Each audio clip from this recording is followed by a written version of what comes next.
Yo, welcome to the Smoking Tire Podcast. Hope everyone is ready to get down on this episode. We are brought to you by Dylan Optics Sunglasses, the official eyewear of the Smoking Tire Podcast. You know those awesome sunglasses you always see me wearing? Wear them when I'm driving cars. I wear them when I'm riding my scooter around. Wear them on my bicycle. Wear them at the beach. Dylan Optics are unique in that they have the matte finish lenses. You only get that from Dylan Optics sunglasses, but the glass itself is really, really good. It keeps my eyes from hurting at the end of a day. We have really strong sun here in California, and so I use these things all the time. It's really important to have a good, solid pair of sunglasses, and for the people who buy them, when I see them at car shows and stuff, people they love their Dylan Optics. I'll never wear anything else. If you go to thesmokingtire.com and you click on the Partners tab, there's a Dylan banner there. If you use that link and you buy a pair of Dylan Optics sunglasses, I will send you a free Smoking Tire t-shirt for supporting the people who support the Smoking Tire. So go to thesmokingtire.com, click on that Dylan banner under the Partners tab, and I'll send you a free t-shirt for every pair of Dylan Optics sunglasses that you buy. We are also brought to you by Beeline Coffee. Man, I drink this stuff every single day. I just ran out. I'm waiting for some more. The Roasted Tire 3.0 is in stock. That's the one with the Countach on the bag. It is a delicious roast. I also love their classic roast and their the Snapshot, which is the espresso roast. I do it up in the AeroPress. It is delicious, friends. Beeline Coffee is it's coffee made with love. It's on the highest end of micro batch coffee, and the packaging is really cool. I've been working with these guys for like 2 years now, and I love the coffee so much. It's so good. The flavor's great. Use code TST. I'll get you 15% off your entire order at Beeline Coffee. Code TST will do it. 15% off anything in the store, big or small. Code TST at BeelineCoffee.com. All right, on this episode of the show, my pal Donnie Callaway is in studio. Donnie is a lifelong vintage Italian car enthusiast and expert. He is a mechanic, but to call him a mechanic would really sell him short. He does full restorations of vintage Italian sports cars. He loves rebuilding them, bringing them back to life. He loves a challenge. He also does like pre-purchase inspections and stuff like that for Italian cars, but he's quite the character, so I wanted to get him in studio to chat. It's Donnie Callaway on the Smoking Tire Podcast. What is up, everybody? It is the Smoking Tire Podcast. Here he is on a Monday afternoon. Donnie Callaway is in the house. What's up, buddy? How'd you doing, huh? Hey, man. How are you? How'd you doing? Try to resist the urge to look at these screens over here, Donnie. It's just me and Donnie Don't look today. at the camera. Zach is off in Chuckwalla shooting some television, and Tim is off doing his day job. Just me and you, Donnie Callaway. Very cool. So, for those of you who are like, the fuck is this guy? Who the fuck is this guy? And who's Donnie also? No. So, I was introduced to this man, Donnie Callaway, by way of Spike Ferriston. Uh-huh. You are a vintage Ferrari and Lamborghini and Italian car enthusiast, mechanic, restorer, technician. What other fucking word can I throw at that? I don't know. There's no FCC, so the F-bombs can fly on this show, Donnie. Just fucking nuts about that shit. Literally, drives me nuts. Ferrari _ 1966 on Instagram. When you get to the dog with the toupee, you have found the right Instagram profile. But you will see pictures of many of Donnie's projects, clients, and good Ferrari shit. So thanks for coming down, buddy. Yeah, absolutely. Thank you. I was absolutely stoked. Get closer to that microphone, yeah. dude. You kind of have to like eat the mic a little bit. I'm sorry about that, but that's life. Yeah, it's totally. Now wow. Now we can hear you. That's how that works. We'll get the watch cam out of the way. I wanted to talk to you about vintage Italian because as an owner myself, now I can be in this club. Welcome. Yeah, no, and I didn't want to make it about the Matt's Dumb Kuntas show again, but to myself, who is not an expert, and to a lot of people who come up to me and they go, "Oh, dude, what's it like to deal with that thing?" And I go, "Well, it's a little intimidating, but it's also it's also kind of simple at the same time." So all right, where do we start? Someone out there goes, man, these Italian cars from the 80s, they all say they're more drivable than the ones from the 70s or the 60s. Maybe I'll get into a 308 or a 348 or a TR.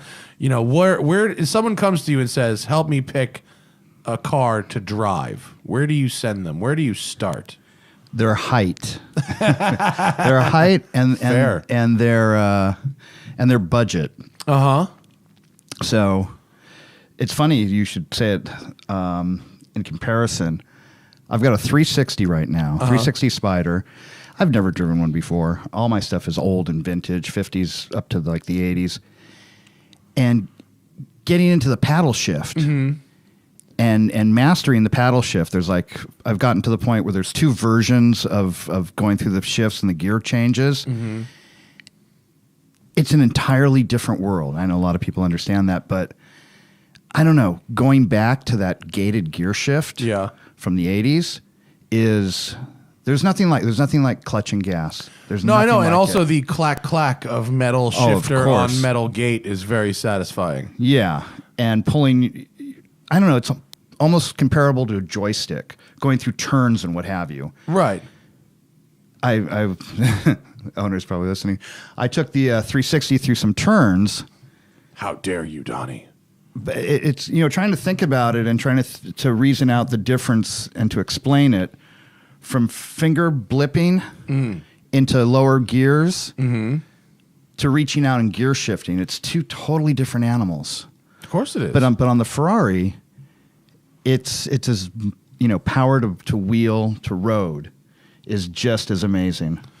Well, so with the 360 specifically, you're talking about like second gen F1. The 355 F1 gearbox was a piece of junk. Yeah, no. Don't even want one. No. The 360 is the first one that's like usable. Yeah. Where like, okay, it feels a little dated, but like it's still it's not so old that you want to hang yourself. No. In terms of except for traffic. But you kind of still have to drive it like a manual in terms of like putting it in neutral by tugging both paddles when you come to a full stop of like if you're sitting there for a while or that sort of giving it gas to get it to engage the clutches. Like I just had the brand new Huracan Performante, which is, I might say, quite lovely. It's pictures of it on my Instagram, and the video is going to be coming out the week that this podcast is coming out.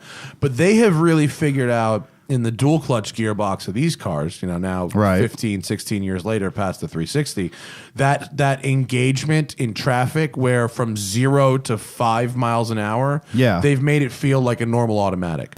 And then when you start going above that, now it's ripping off shifts really fast and that kind of stuff. But that little bit of 5 to 0 and 0 to 5 is like the difference between feeling kind of old and dated and brand new, And that's the issue with the 360. I got caught in traffic going through Westwood, and it's like just miserable. Just pull over and take a nap.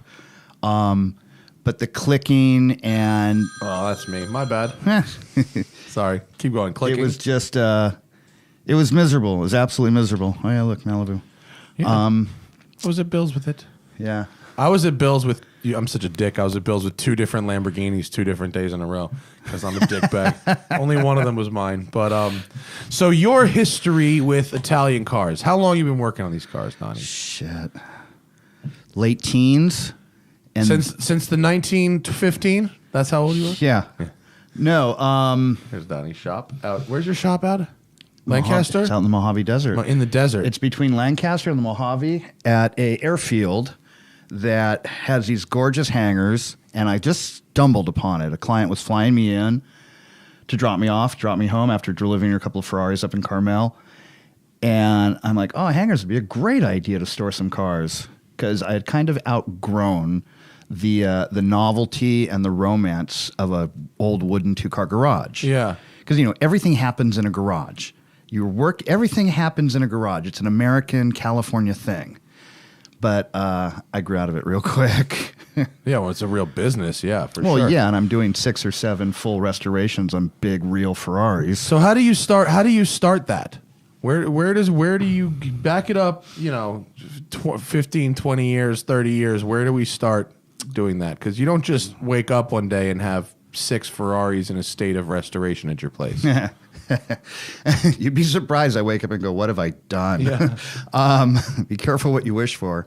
My father had an old Ferrari that was in the movie The Racers with Kirk Douglas, based on the MM back in the 50s. Got it for his 18th birthday from my grandfather. So spoiled, rotten, rich kid, 18 years old, has his birthday present Ferrari, ripping around. And I heard the stories. I grew up hearing the stories. Ripping around, picking up girls, driving them up the coast and what have you, holding holding the speed record from L.A. to Vegas. Okay. For like a month or two. Do you know what that was? He told me. I can't remember. It was some obscene slow speed. It was probably like under 7 hours or under something like that. It was 4 hours or something like that. 4 hours? I can't really remember, but I wonder if it would actually insane. be if you could do it faster than you could do it now, actually. He took Pear Blossom Highway, because I'd always ask, how'd you get there? And he'd go the back way, the old way. That's 58 is Pear Blossom Highway, right? No, 198 or something, I forget. But even that road's all screwed up now. There's cops and what have you. Okay, so your dad had this Ferrari. So I grew up listening to the stories, and there was a Ferrari book in his library. And, naturally I'm curious. Ferrari, I start reading this book, one of the first books I ever read. And it just, at that impressionable age, it's like, this is something. This is a thing. This is bitchin'. This is badass, reading the stories and what have you. And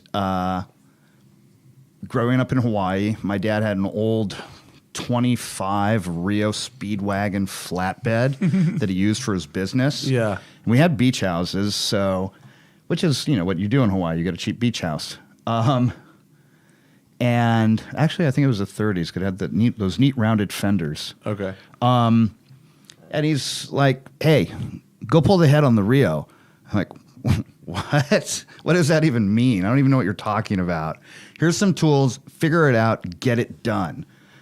Right. Cool. I have no idea what I'm doing. But I tear it apart. I'm like, oh, this is fucking cool. Just from taking it apart. Just like, well, you take it apart. As kids, we tore shit apart, or we built model airplanes. It's that mechanical, put together, take apart.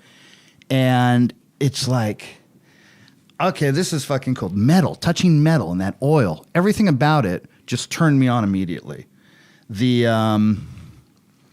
Fast forward, I'm in Kona now. What am I, 18, 19 years old? Mm-hmm. I'm working like 4 or 5 jobs. And there's this old guy driving around in a 66 Alpha Duetto that I recognize from The Graduate. That shape. Yeah. And, hey, mister, you want to sell the car? He's like, no, man, it's my car, whatever. But I'm intrigued. I'm watching the car. He lifts up the hood, and it's missing its oil cap right on top of the valve cover.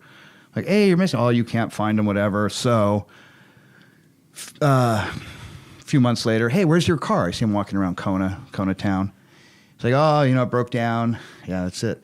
Broke down, gave it to the wife, and but she'll probably sell it. I can't get it to run. Gives me the address. I go up there, and this is way up in the hills above Kona, Captain Cook area. And lady's like, yeah, get this thing out of my fucking garage. $500. Yeah. Fuck him. Fuck this car. And I'm with a buddy, and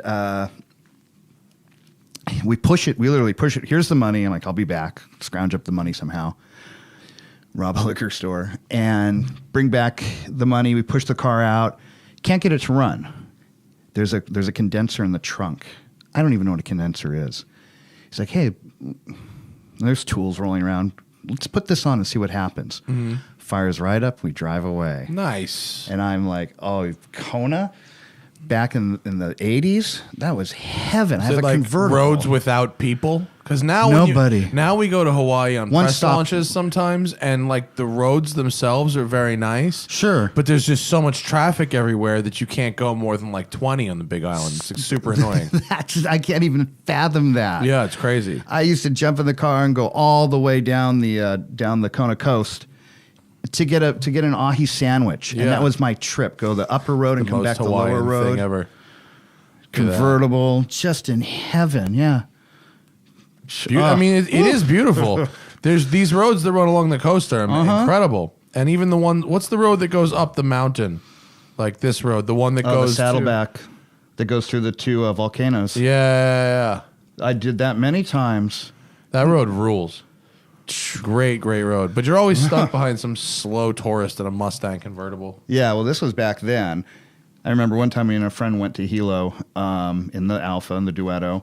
This was before the volcano really kicked off. And a military helicopter, because they do military maneuvers, military helicopter is right there on us. And the guys are hanging out going, yeah.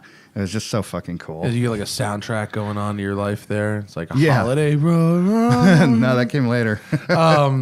So, all right. So you fixed up an Alpha. You have confidence. You made something work. And then when does this become a job? Well, there's a part of the Alpha, and the Alpha is a thing. So beautiful car. I painted it. I finally painted it. It was a cream color. I painted it red under a mango tree, masked it off with newspaper, and literally spraying it with local guys, garage sprayer, and watching mosquitoes just fly into it.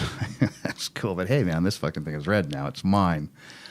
Read the manual. It says you want to tighten, because I want to start fixing it. You want to tighten up the timing chain, loosen the lock bolt, and bring the engine up to 1500 revs, and then tighten it down after a few seconds. Okay. Oh, okay. Yeah, let me just go ahead and do that. And, well, if 1,500 makes it good, what'll 2,500 do? Brump. Gone. Bent valves, jumps its chain. I'm like, oh, how could this happen? An event like that, and then having, my uncle who lived there, big construction company, and his little lackeys were telling me, you get rid of that thing. That'll be the ruin of you. What are you doing with that car? And hearing stuff like that, that car will be the ruin of you, and you'll never make it run. When I heard stuff like that at a young age, I'm like, the fuck I will. Watch this. So immediately got right into it. Had no tools, no experience, went out to sea as a shrimp fisherman because it made good money. Specifically to get some money together to buy parts to build this Alpha engine. Was stuck in Keauhou Bay under a kiave tree with a bunch of boats, and I had very little money. It was more of the romance of being a sailor out at sea, going through the Hawaiian Islands, which is a whole nother gorgeous fucking story. But I got enough money, and I'm asking, the engineer and what have you, how do you build an engine? And they said, well, you make sure you put the pistons back in the same holes, the valves back in the same holes, in relatively the same direction, and torque it down, and you're good. Okay, that'll work. Crescent wrench, a couple of screwdrivers, some standard and metric wrenches. I pull this engine apart under a kiave tree. I have no money. It was right next to a boat ramp, so the yard was filled with all these old fishing boats. And I would crawl in these boats and go to sleep at night and get up the next day and work on this. This is how dedicated and insane I was. And got the thing back together. It ran. Kind of burnt out on the whole Hawaii thing at the time, and shipped the car to LA, and come over here, get an engine rebuilding class at Santa Monica City College, find another dead Alpha on the street, which is like, it's broken. Here's the paperwork. Just get it out of here. Get it the fuck off the street. Or get tickets or whatever. Halfway through the class, get the engine apart, take the head with everyone else with their Cadillacs and their 350s. And like, okay, here's my head. It's like, yeah, I'm afraid you can't come. I'm like, why? Well, they won't work on this stuff. Because it was like a double overhead cam, like aluminum. head. Yeah, exactly. Yeah. Like, they don't do this. I'm like, well, what the fuck? I call up Sperry Valve Works, who at the time did all the race prep, the big valves, all that stuff, various stages of race heads. Hey, mister, I got this head. I'm in this class. I need to have somebody build this. He's like, you're taking the class? I'm like, yeah. You want a job? I'm like, well, yeah, sure. You come work for me at night, and I'll teach you how to build these heads on your head. Really? I'm like, okay, of course. Are you kidding? Driving my Duetto down into Torrance to Sperry Valve Works, working at night, and he showed me how to port and polish. He had a flow bench, how to remove and replace seats, guides, cutting valve faces, line boring heads. I learned everything intimately. And he had an Alpha TZ1 that he and I then went completely through.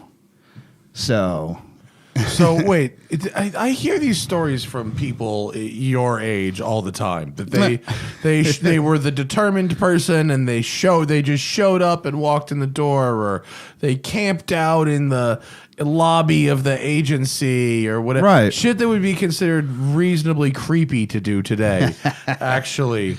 Well, there's another part to this, but okay, that kind of follows what you're saying.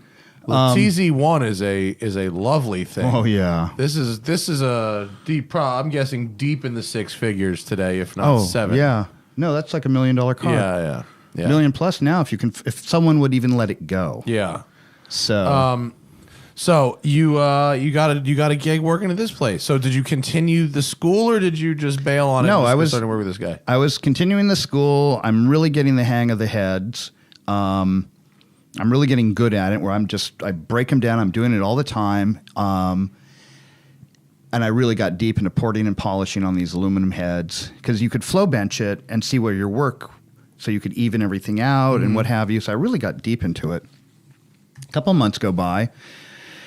And it's like, I'm in class. I told this story the other day. I'm in class, and one kid pipes up, I got a job as the assistant mechanic at the Westwood 76 station.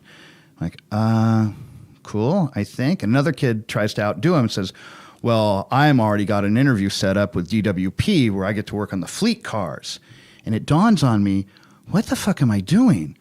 No offense to them, but it's like, I'd shoot myself. I'd put a shotgun in my mouth. Fuck that. This is not what I'm doing this for. Well, it's those are gateways to careers, but that's not careers, a passion. exactly. Yeah, that's not a passionate pursuit necessarily. Unless you happen to be particularly passionate about fleet trucks. Well, yeah, that's a thing. You could be, I guess. Sure, God you bless could be that you. guy. Mm-hmm. Could be really rich too from it if you were smart. And I think to myself, well, what the fuck am I doing here? And I'm like, Ferrari. It has to be Ferrari. So I go to all the little Ferrari shops that I'd visited my whole life as a kid, begging to sweep the floor for free, etc. Like, hi, I'm in this class. I'm doing, machine work on alpha heads. And they're like, wow, you've really turned out to be pretty passionate about this. Well, can I work here? It's like, well, no, you have no experience. I'm like, well, that's the idea. It says, no. You got to go to the dealership. I'm like, they'd never hire me. I have no experience, No, you got it backwards. You get factory training from there. And he barely finished his sentence, and boom, I'm on my way up to Hollywood Sports Cars. Which at the time was the, gray market dealer? No, they were the Ferrari. They were the oldest Ferrari dealership on the West Coast at the time. How old are we talking about here? 80s. Okay. So they... And they were hooked up with Bill Hara, who was the distributor for Ferrari. And so I wander in, and it's like, hi, can I apply for a job? And they're like, yeah, sure. Well, no, I did this, and Bruno and Luciano sent me up here. I said, oh, I tell you what, come back in 2 months, 3 weeks on a Wednesday afternoon at 4 o'clock. Okay. So I continue my class and everything. I continue working, and I show up, and he's like, oh, can I help you? I'm like, you told me to come back at this time. Come back. It's like, oh, well, then come back in a month and 3 weeks on a Monday. Was he just making torturing up me. times? Yeah, no, he was torturing me on purpose. Wanted to see if I was really interested. Literally, the third time I show up, and meanwhile, I'd become a Ferrari mechanic groupie. I'd wander into the shop, and right about lunchtime, and they'd invite me to come to lunch with them, which I thought was like, oh my God, I'm with movie stars. And listen to the talk and what have you. And so the last time I came up, one of the mechanics who knew me, hi, I'm here. And he's like, well, come back in. This guy named Kavork just slaps him on the back and says, give the fucking guy a job already, you know? He's a kid. Let him start. He's like, all right, you start tomorrow, fucker. Oh, wow, all right. Hell yeah. So that only took months of stalking.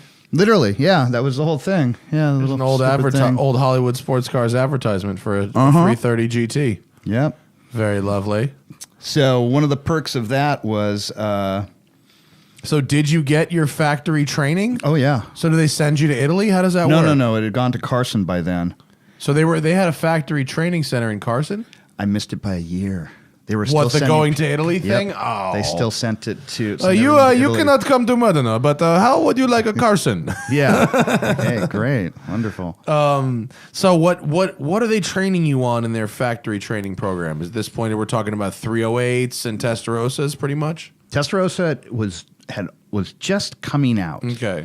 So they were breaking down systems, Bosch injection systems, gauges, brakes, which looking back at the time was, just this magical stuff, this black art.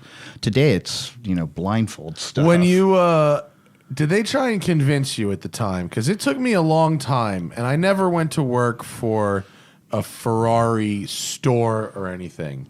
But for so long, I thought exotic cars were made of exotic parts. For so long. Well. And it took a long time to realize that for the most part, that wasn't exactly true.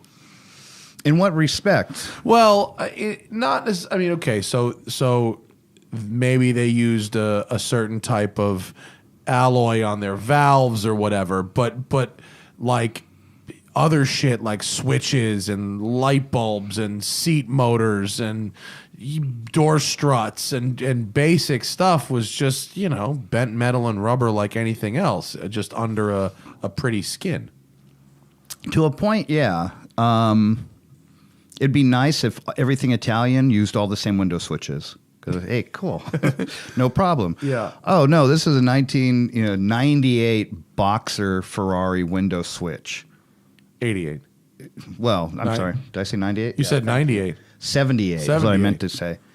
And it's like, they're special. It's like, okay, where are we going to find one? Don't exist. Yeah. And the replacement looks like shit because it came out of a BMW or something. So in that respect, motors are made by Magneti Marelli, but when you get into the uniqueness of what a Ferrari is, like let's just play with the Boxer, my favorite. Your favorite? Why is the Boxer your favorite? That is the closest thing you can get to a full-on Le Mans P car, a prototype car, for the street. That Really? is one of the most amazing, craziest. Nothing compares to it. Really? Nothing compares to I it. drove one a long time ago. I don't remember it giving me the fizzies. Ooh, you got to kick its ass. Maybe it was not my lights car, and I was up. not comfortable being a dick to it. Yeah. Can I drive your car? Okay, cool. Bye. Catch me. So the aluminum blocks are a Nicosil alloy, silicone alloy. Not Nicosil, that's the coating for things in the future. I don't know. It's just... And Lamborghini's close, but they're not the same. They're two different things, and not to segue completely out of control. The castings, when I start to break down an engine, and just one little piece, like a mount for something that's been cast, a sand casting, I'll take a look at it after I start cleaning it up, and it's like, this is the most beautiful little piece of abstract sculpture that's amazing. And then as you start to build it more and more, or take it apart or clean it, and then put it back together and build it, everything is as if it was just a work of art. And then you put it all back together and you get it, everything, the specs, the tolerances, the torques, and everything moves in concert, et cetera, and does what it's supposed to do. And you bring it back, and my work, which is serious fucking restoration, everything has to be just perfect colors, all the plating, everything just has to sparkle and pop as it did, not with going out crazy over restoration. And then you fire that fucking thing up, and it runs. And you get to the point, not to get too, self-promoting, but you get to the point where you're so fucking good, or you strive to be so good, that there's no multiple trying to start it or anything. You build it so the very first time you ever try and start it, it will fire immediately. You're not waiting for pumps to prime. They're all pre-primed. I'm building 2 of those right now. And I can't fucking wait. Oh, my God. Why? But what makes it so close to a P car? I don't get it. That makes the Boxer that close. Well, they ran this setup at Le Mans. I really don't know how well they did. It's just that they made these crazy Le Mans Boxer LM cars. I remember the BBLM. Yeah, and it's basically exactly the same setup. So you have your weight distribution, your wheelbase. The rims are a little bigger, wider. You need a better picture, sorry. But when you drive these things, I know you know how to drive. When you really drive these things, and it takes you, a good hour or so to really get into it, 30 minutes. Yeah. To really get into, okay, here we are. Here's my line. This is where it'll break away. This is where I can really get into second and third, what have you. And you go ripping in that car. Oh, my God. It's really quite amazing. I mean, I believe you. I'm sure you have had a go. One of my best Donnie stories is when I asked Donnie to come with me to inspect a 355. I remember that. And it was a lovely little car, actually. It was pretty nice. It was a good silver car. But I think the seller wanted a little too much money for it. Right. And so Donnie decided that what we needed was a test drive. And Donnie, I didn't even bother driving. Donnie just took it out, and within full-on earshot of the owner, fucking zinged this bitch to red line and fucking 1-2 power shifted it and gave the thing the full-on beans. And we left my other friend standing with the owner, so I was like, how about them Lakers?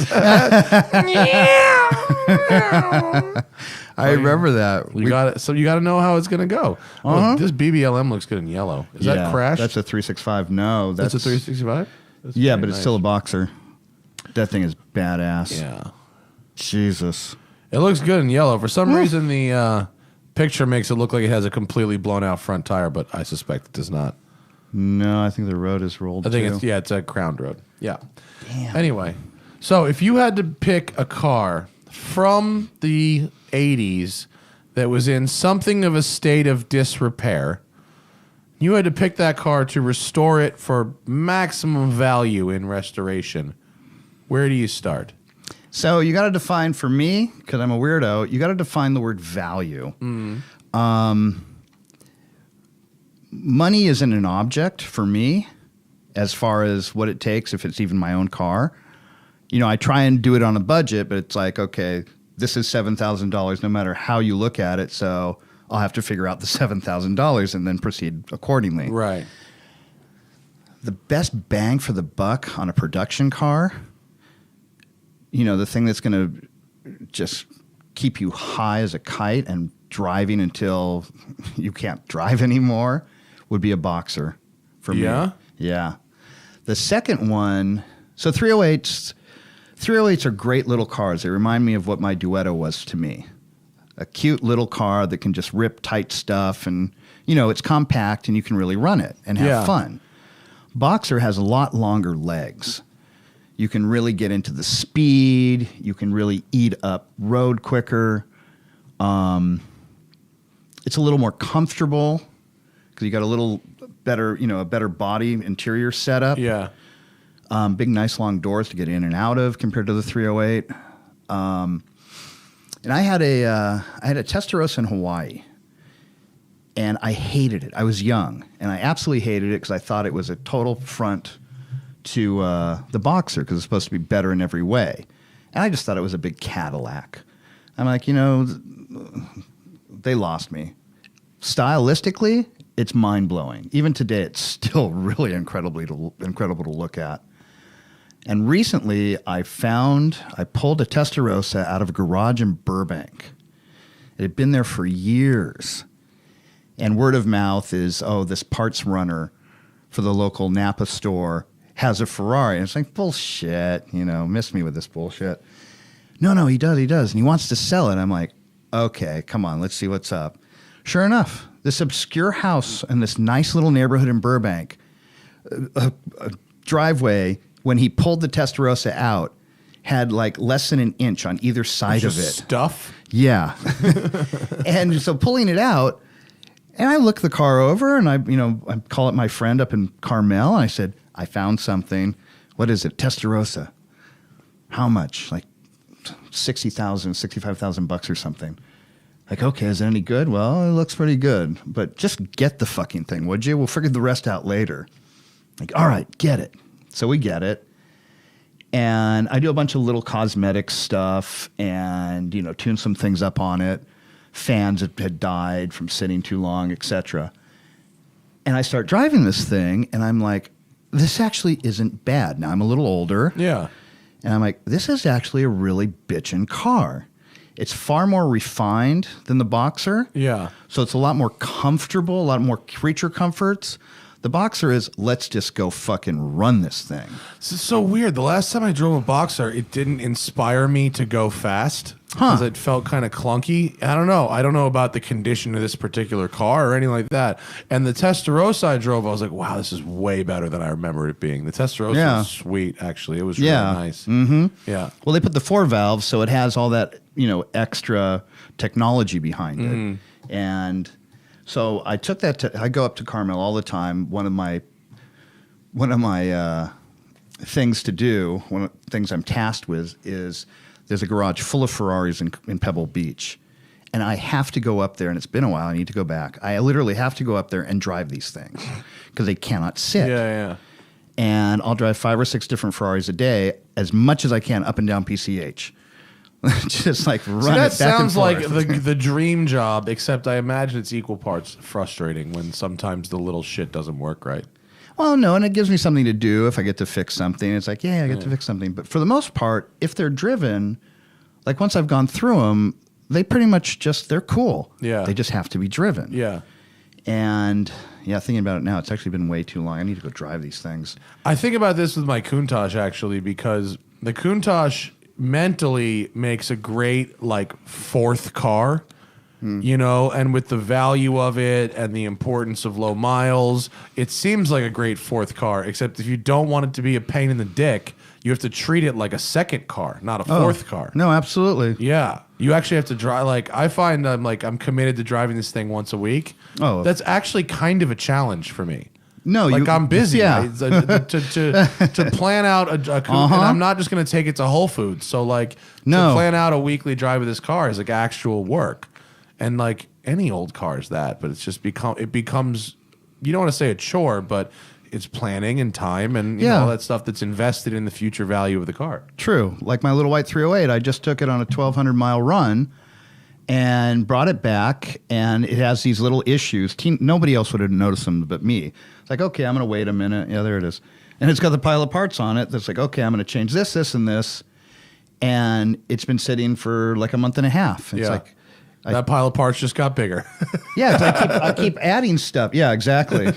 I should do this while I'm under there, or what have you. Anyways, you took your Countach in the rain. I drove it in the rain, yeah. I applaud you for that. I did. Nobody does that shit. No one does that, and it was over at GTO getting that oil leak fixed, and they fixed it, and they were like, "You sure we can hang on to it until it stops raining?" And I was like, "No, let's fucking do this. Absolutely. Let's see what happens." And it was actually kind of a Zen-like experience. I sort of enjoyed it. The defroster worked, and the wiper worked, and everything worked, and nothing shorted out, and it didn't get angry. And no, yeah. So I was kind of stoked on it. I gave it a little wipe. Actually, by the time I put it away in the garage, it was kind of clean again. It was nice. Yeah, right? It was good. No, and then I had another really nice drive in it. But my question is, now that I'm looking at this picture of your garage here, or your workshop. My hangar.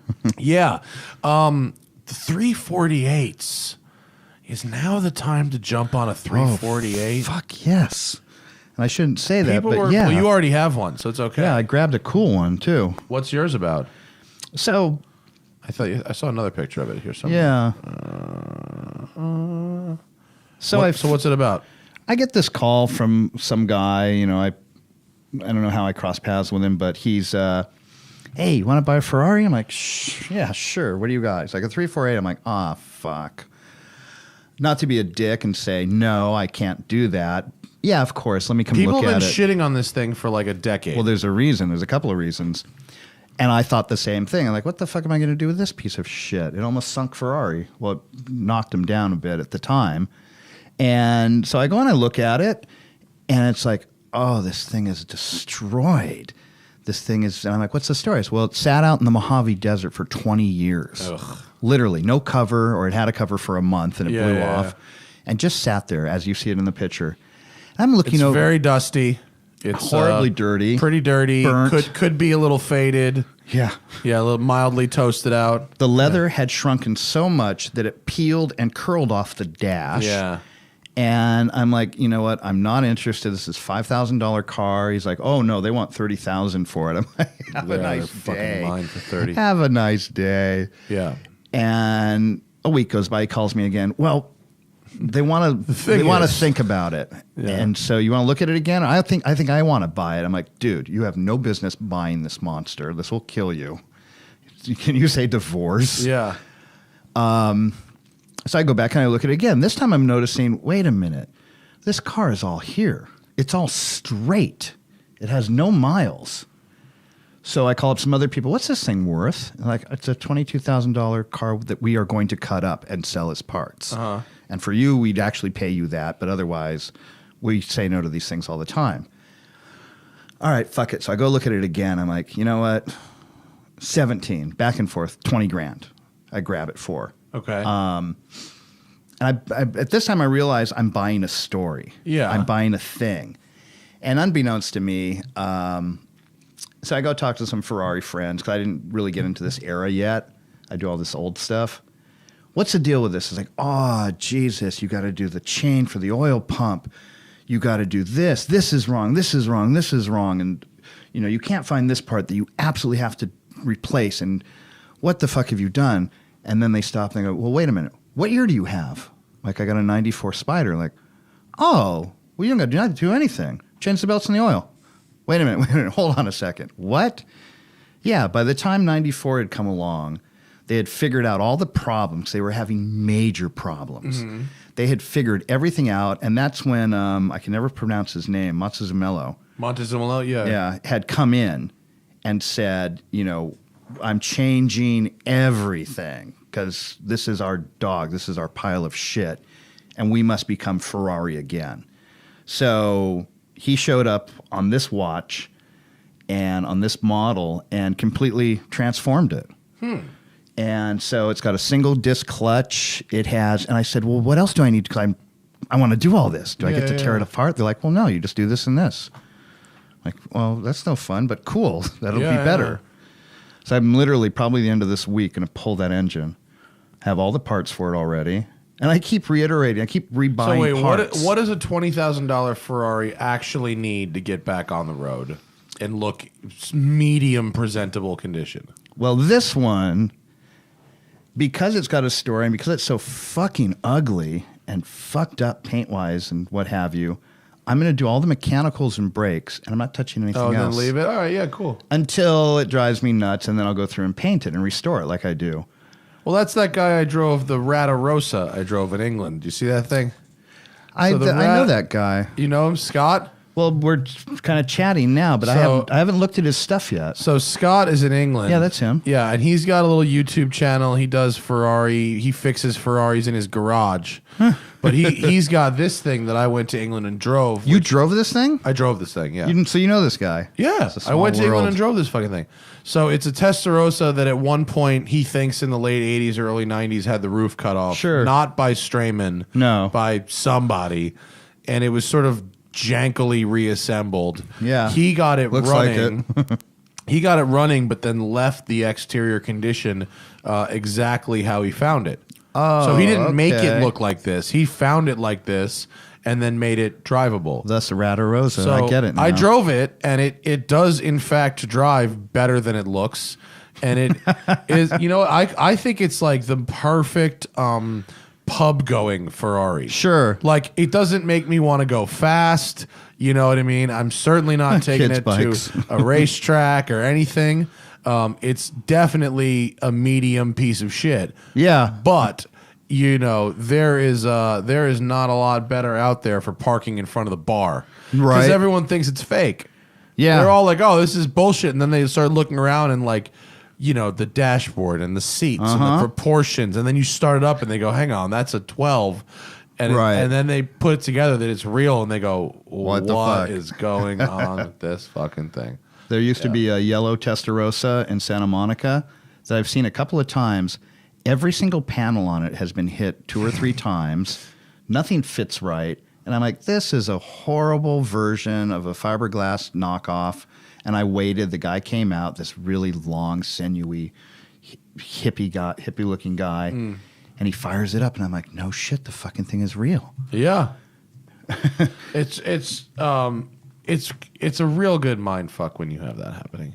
All right, so you're gonna leave that 348 mildly beatery but working.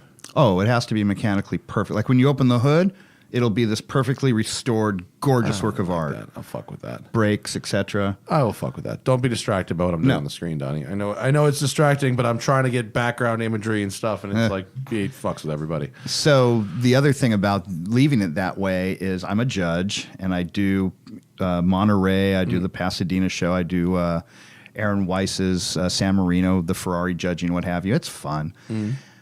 So I'm definitely going to pull this thing on the lawn for judging.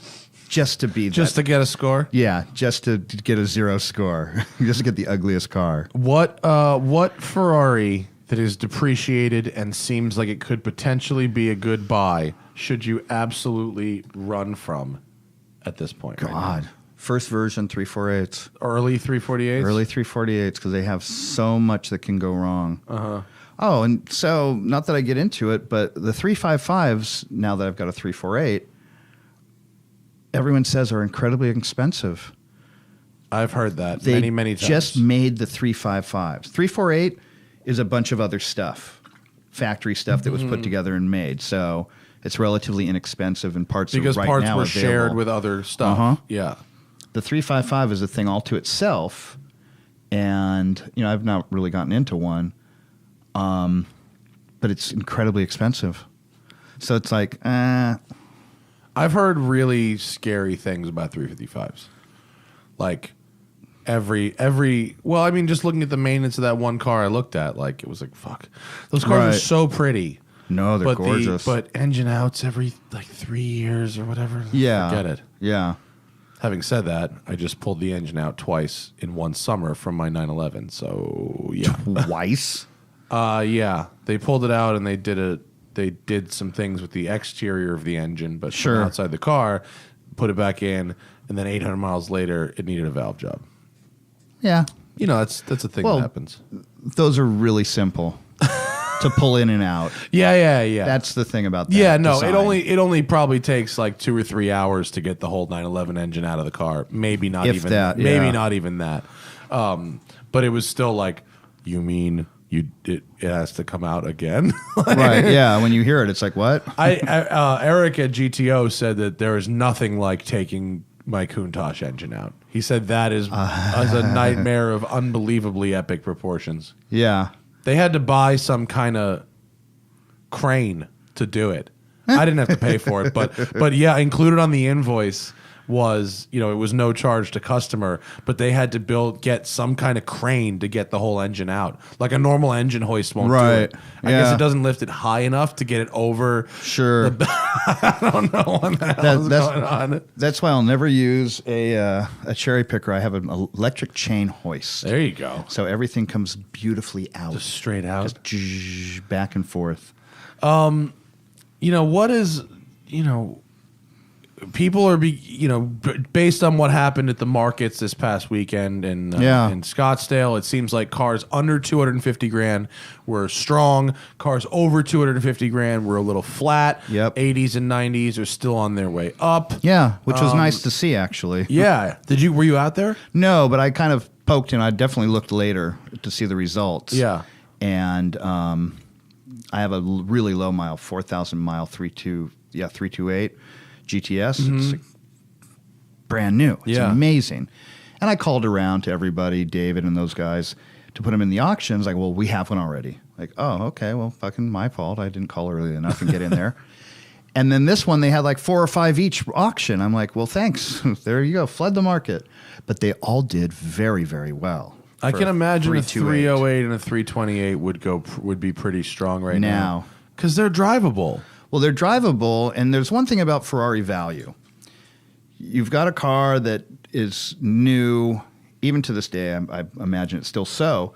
The formula is they're new, they're great, they depreciate a little, but they're still right about there. They appreciate regarding, what they are. Mm-hmm.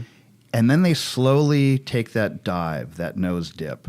And then they hit their relative bottom. Yeah. Testarossas were $30,000, $40,000. Yeah. And that was a lot of car, even then, for that money. Yeah, but the parts were still really expensive. So you'd have to think about servicing a $150,000 car. Yeah. A friend of mine, I tell the story all the time, bought a beautiful British Racing Green TR for 35 grand. He had it for 3 weeks. He blew the gearbox up. Wicked. Well, now he needed to buy a $35,000 gearbox. Yeah, literally. No kidding. But if the car is worth $200,000, it might be worth getting a $35,000 gearbox. So, well, that's the thing. Like the boxers, so they hit their bottom. They hit their bottom, and to kind of jump on that point as well, boxers are engine out services every 30,000 miles. So when it comes up to their service, they're not worth anything. They're too expensive to fix, and they sit in the back of the garages. Same with Testarossas. So now these things start to do their slow ascent. 40, 50. At 50, $40,000 to $50,000. Oh, we'll better grab them quick. They're starting to go up. Yeah. So then that also helps with that the fluff. drives the rush. Yeah. And then they hit a milestone. Exactly. And now those cars that have been deferring service start getting their services and coming back. And up. now you were gonna get something that you're paying for. Yeah. But at that point, a lot of them come back out of the woodwork and flood the market. Yeah. Now this is something that happens over a year, 6 months, a couple of years. So they bottom, they come up, they peak a little, and then they drop down again. So about a good year or so, and this is all these models, a good year or so, they're back down because, the bubble's going to burst if you're all over. It's like, no, it's going to do the exact same thing they've always done. And now they're shooting up again. Yeah. Literally. I found one the other day that needed some work, and it's like, fuck, somebody better get this. And I made some calls. I started shaking the bushes going, hey, this is something. And nobody was really into it, which is, cool. But Testarossas are pushing 100, 150. Yeah. People are starting to ask $200,000 for these fucking things. I saw big money on a 208 Ferrari, that little turbocharged Italy only thing. Which is a total dog. Which I've heard is terrible. I've never driven one. I've heard they're terrible, but just based on rarity alone, I feel like someone thought it was worth money. No. Pass? Is it a hard pass? Okay. Total pass. Unless you're going to take the turbo system off it and put it on a real 308. Now you might have a monster. Can you do that? Yeah, I bet you can. That would probably be fun. That'd be way fun. Who's that? Remind me. Who's the guy down in San Diego? Steve Maxwell? God, I don't know. So yeah, Steve Maxwell, I think his name, built a twin turbo system on a 348 that I drove. Whoa. And he did, it was nuts. Here, wait. Twin turbo. I drove this car. It was batshit. I mean, it was like 700 horsepower. This is it. It was a challenge, actually. It was a real challenge. With the Speedline rims. Yep, real challenge, real speed lines. It was a real deal car, and he built this turbo system that when you opened the bonnet, it looked like it could have come from Ferrari. It was really amazing. Sure. And it made huge power. It shot fire. Well, here's the engine. Look. Oh yeah, that's gorgeous. Yeah, look. This is. I mean, you are a man of taste. Doesn't that look? That looks really like well it done. could have been That's factory. beautiful. And look, he even made this plate that says 348 Challenge by Turbo. That's great. Which is actually. pretty rad. This guy had a really, really serious attention to detail. Yeah, no, that's the artwork. Yeah. That's the people that really have the craft. Yeah. That car was. I should have fucking bought it. It sold last year. I think it ended up selling for. Look at the interior; it was beautiful too. I think it ended up selling. Here's the interior. Look at That's that. nice. Oops. I think it sold for like 125, maybe 130 grand. That's good money. It was a ton of money, but considering it was a real challenge with these beautiful seats and the twin turbo system and the cage and the speed lines, I mean the whole deal. Yeah. And it had air conditioning too. It fucking worked. I like that a lot. So okay, back to the consumer advice portion of this whole thing. So 328s, 308s are coming up. Testarossas are coming up hard. Yeah. What happened with 550s? They were up and then they took a kind of a poo, and now they're going to come back again, you think? Yeah, everything will. Yeah. I drove a 575. One of my hangar neighbors had a 575 paddle shift, and that was excruciating to try and drive. Because you really got to, you can figure it out. Yeah. But compared to the 360, it's like, no. I don't want this. It was the 575. Was it old enough? You had to lift a little bit when it shifted? Like Yeah. No, you have the huge click, clunk, clunk. Yeah. Definitely pull your foot off the throttle as you do it, etc. Yeah. I have an old Vanquish that was like that. Yeah, it was. It was. Well, now it's a stick, so we fixed that. Good. Converted. 575s are beautiful, though. Yeah, I like the 550 because of the bigger open mouth and the different headlights. The full gap mouth there. 550 550 with a tubey is really, I can really, imagine. really lovely. Yeah. Yeah. So again, there goes the same formula. 550 started to skyrocket. Like, geez, just beyond. They went from 60 to like 125 in like a year. And now what? They've come back down? They've settled in like the 75, 80 range. Exactly. Yeah. And they'll be there for a couple of years. Get them while you can. And then you're cool after that. Yeah. So what do you think is the best dollar value versus driving experience in vintage Italian? if you can find Boxer still? Oh yeah. Boxers are $250,000 and up. Yeah, they're really expensive now. So, and they did the same Let's keep thing. it under 2. Testarossa still? Because you get that beautiful fucking styling. And when you live with one and you start to play with one and you really get into it, like you really groove out and trip out on it, everything about it is really badass and bitchin'. Yeah. It's really a boss machine. But the front track is narrower than the rear track. By a lot. And you can feel it initially. It's like, wow, what am I in? This is cool. Yeah. And then you get used to it. So it's like, okay. But no, the steering is very unique in that way because the front of the car is so much narrower than the rear. It's really interesting. Yeah. I took one, the one up in Carmel. I took it through Death Valley. I took it on a 4-day run. And I, again, looked for the most obscure 2-lane blacktops that I literally had to myself going up through the Sierras and dropping down into like the Fresno area or whatever. Literally, 3rd gear, 4th gear, 3rd gear, just acceleration and deceleration. This thing was no radio. This thing was just such a delight. Every turn was a new rush for me. Every turn and every slow little bank and any little straightaway that I could open it up on. Just the gear, once the thing warms up, the gear changes are just these liquid things. And there's nothing to compare it to. Just the beauty and what's the zen of driving that thing. it's I don't know. It's like smoking a really good joint on a sunset. No, that's how I feel about driving my Countach on an big open sweepers or on PCH or something. It's a very zen-like experience. Yeah, you used it before. Just click, just right there, and that fluid acceleration and the sound. It's just such a high. It really is. I can't equate it to anything else. Yeah. Without getting totally fucking perverse. Yeah. So at what point, where's the market right now in terms of value? At what point right now does it make business sense to restore a ratty Ferrari? Is there anywhere in the market that makes sense? Right? Like if you could get, let's call it like a 412 or something, or a 308 or a or a Mondial, a better Mondial, one of the later ones for 20 grand, but it was like beat, like your 348, like was it beat? Does it make financial sense to bring that car back to life? It really doesn't, which is sad because even in the long run, years. Yeah. It's like, okay, we're going to put a $20,000 to $30,000 paint job on it. Mm-hmm. Okay, I only paid $20 for this thing. So now I have a $50,000 car where the best one is only $40,000. Right.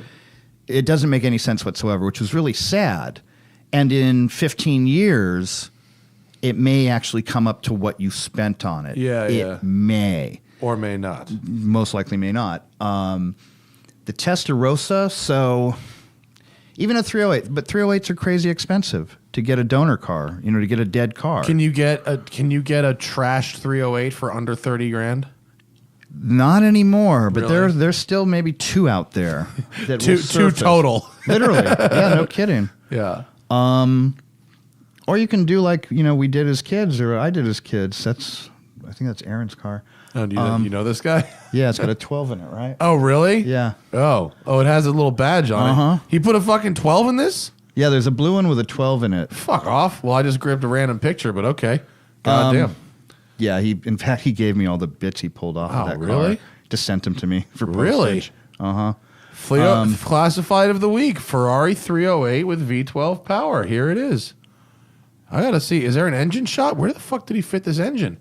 Jesus. It's transverse? Yeah, no, that's not that's not Aaron's work, but that's not his car. Oh my God. That's that was literally shoehorned in. Somebody built a Mura. That's not very nice. That's a Mura. It's got a fucking transverse 12. That's crazy. Where do you even think that would be out of? It looks like a 550 or something. Had a double heart transplant. Can you see? Literally. 2.9 liter, 230 horsepower. From a 400. Oh. He pulled it out of a 400. Injected, yeah. Holy shit. 400i. How about that?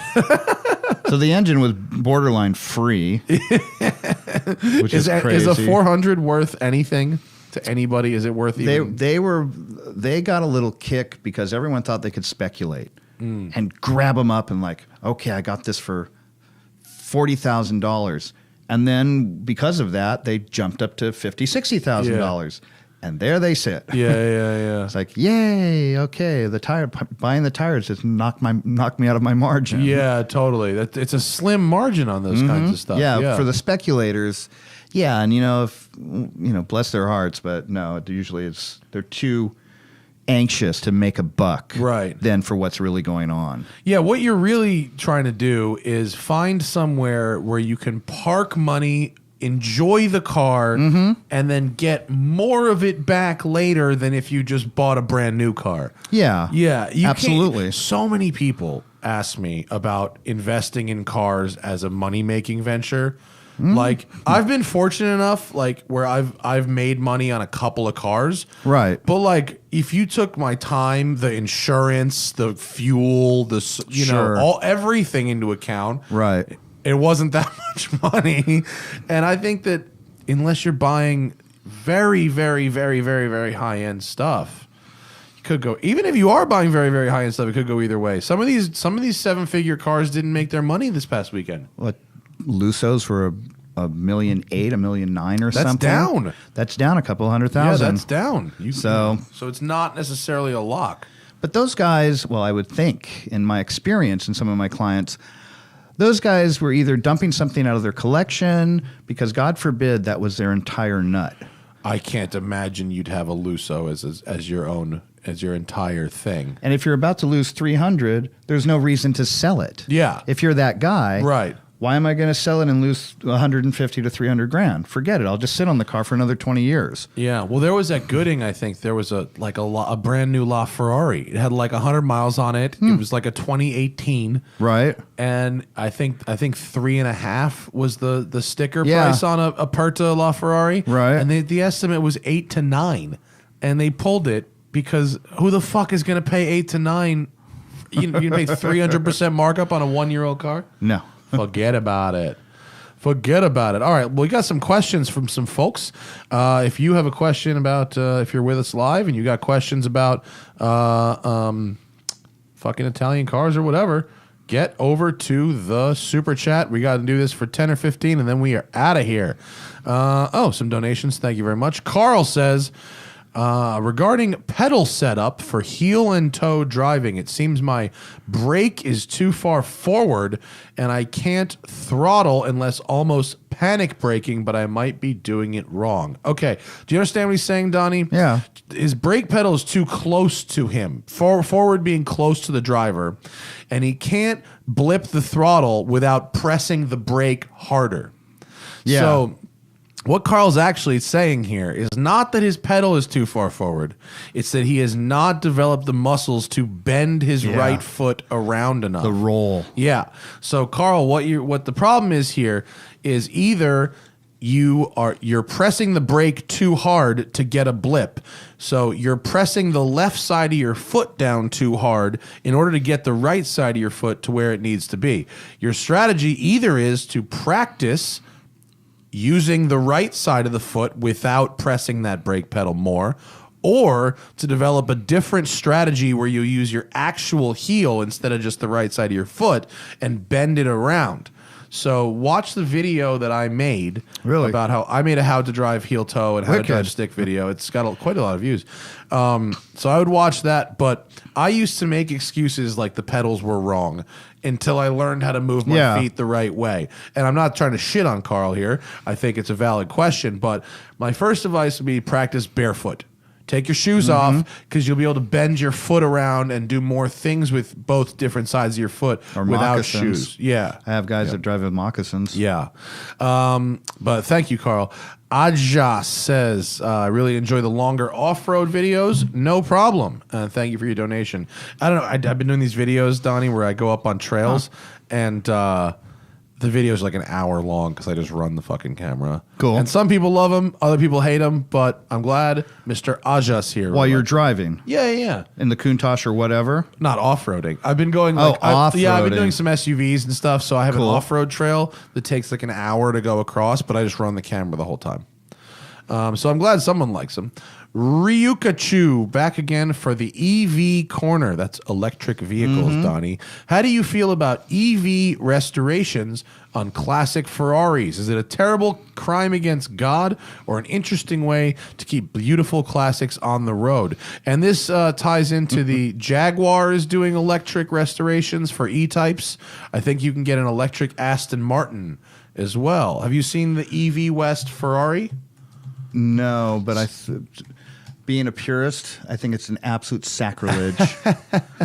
So here, I've seen that. So this dude, that's local. That's Malibu. Yeah, that is Malibu, but this guy lives in San Diego. His name's Eric. Yeah, I've who seen has him. this electric 308, and here's his powertrain. It's batteries and motors in the back. Okay, so if you're coming from a standpoint of playing with something electric, and you have access to a Ferrari shell like it looks like you did. I think this 308 had a fire. Yeah. I think if you look at the original, it appears... and it's a 2-valve GTS, so it's like, yeah, do what you want. Do whatever you want. But how about in more of a grand scale? You're anti? Yeah, there's no reason for it. These are works of art. So you put a mustache on a Monet? I actually agree with you. Although I have no issue with Eric's Ferrari. I mean, he saved a car that probably wouldn't have been saved otherwise, and I think, yeah, it's a fun project. So if you're into electrics and you have an MGB, okay, cool. I don't, but I have access to a bitchin' Ferrari. Fuck it, let's do this and fuck everybody. That's cool. EV West builds some cool shit, and I think I drove a electric converted Beetle. and it was way fucking better than I hate Beetles. No, Beetles are shit piles, and they're terrible to drive. They're miserable. Novelty. And so it's like 100 horsepower electric motor in a Beetle, with cool. AC was rad. It was actually really cool. And I'm not against the Ferrari, but part of the artwork of a vintage Ferrari is the sound and feel of the engine. So if all those mechanicals, yeah, and also I do have an issue with Aston and Jag, their classic divisions selling you new EV conversions, because I think we as people should work towards improving our planet and emissions and stuff, but the 150 DB5s in existence are neither causing nor curing climate change. No, not at all. And they're not driven every day, and they're not just repair, and they're actually almost all in Saudi Arabia somewhere right now. I bet you one New York City cab driver does more miles than all the DB5s globally every year. Literally. Oh, easily. What was this? I think Joe Rogan just stated the statistic, and I don't want to blindly quote him, but it was from a scientist that said one cruise ship running for 24 hours emits as much hydrocarbons as 150. Oh, fuck. That's going to drive me nuts. Hang on. Well, there's the footprint thing, the carbon footprint. And one of the smallest carbon footprint mass-produced cars is a Rolls Royce. Okay, wait. 90% What? of them. What is it? So you have a carbon footprint of building and running, etc. And one of the cars that was used as the example, and I'm probably misquoting the whole thing, was the Silver Shadow Rolls Royce. Has one of the greenest footprints because most of them are still in on use. The road. Yeah. And they're still being run. So you're still getting your payoff of what you initially did, instead of a 91 Toyota. Right. Well, it costs the emissions released from building the car are more than that car will release on its own if it's kept well. So the Porsche 911, because they're clean cars, there's a lot of them still on the road. A lot of them drive a lot of miles. They're people's only cars in some places. That's a clean overall package. Yeah, exactly. The quote was, the report is a mid-sized cruise ship can use as much as 150 tons of fuel each day, which is much particulates as 1 million cars. That is correct, and the reason for this is that their engines run 24/7. They're basically generators for whole cities. So how about we work on some restrictions for some cruise ships or some shipping ships, maybe? Yeah, some commercial they went stuff. after the diesel trucks. Thank God. Yeah. Alrighty then. MB is Frenchy. Why do people think exotics shouldn't be driven in rain? I got a good one for that. I mean, I don't think a lot of people think exotics shouldn't be driven in rain. I think that people, when they go to sell exotics, they like to put never driven in rain as a thing. I think with the Countach, the legitimate concern was shorting stuff out, actually. It was, but nothing happened. No, it was fine. Yeah. But in Los Angeles specifically, compared to other cities have sewers and drainage. Our sewers are on the street level. Yeah, that's true. So I actually had to go through some standing water to get home. So that's really that very was cool. really the concern with mine. But I don't have a problem driving exotics, like a modern exotic, in the rain at all. Do you? No. What was your funny story you said you had? So I had a Boxer for a while that I was going through and doing, and rainy day, Malibu. I'm like, fuck it. And it's pouring. I get in the Boxer and I just rip. And I notice, you look in your rearview mirror, I notice these spins coming off of the back, out of the rear wheel wells. And then they hit this vortex coming out of the back. I'm like, what the fuck is that? Oh, shit. Faster, faster, faster. Get this thing going. I'm just driving by my rearview mirror. Yeah. So fucking cool. And I bump into Jerry and Spike one day with the Boxer, and we start talking, and they get really excited. Jerry gets really excited, and he's and I said, "You don't drive it in the rain or anything." I'm like, "Are you nuts?" And I tell him the same story. He's like, "You're a madman." I'm like, "No, it's the greatest thing ever." So some of these things are a blast in the rain. Well, you just drive with a bit of a lighter foot. I mean, there's a lot of are you the kind of person that's constantly breaking traction? Like I don't drive with that heavy of a foot, frankly. So to me, it's not an issue. Although first day in California. Do not drive. Yeah, it hasn't rained, April to December. It hasn't rained. That first rain in it's January, deadly. you don't want to drive your exotic car that day. No, it depends on the tires, etc. And of course, dude, bro, throw your fucking 911 on snow tires and drive it all winter. You know what I mean? Really? Oh, yeah. A rear drive 911 on snow tires will be one of the best cars you've ever driven in snow. What a trip. My Safari 911, I have my snow tires sitting in my house right now. Ready to go? I'm putting them on tonight. Here it is. Boom. Tire Where are you rack. going? Shout out. I'm going to Mammoth, dude. I'm going fucking snowboarding in my 911. Literally. Hell yeah. Yeah, I'm going to Mammoth tomorrow. It's going to be fun. Sorry I'm not going to be here, but I got shit to do, fools. John Fig wants to know any advice on how to resist the urge to constantly switch cars.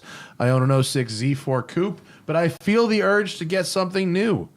I mean, people see the urge to switch whips as being a problem. I see it as an opportunity. Become a dealer.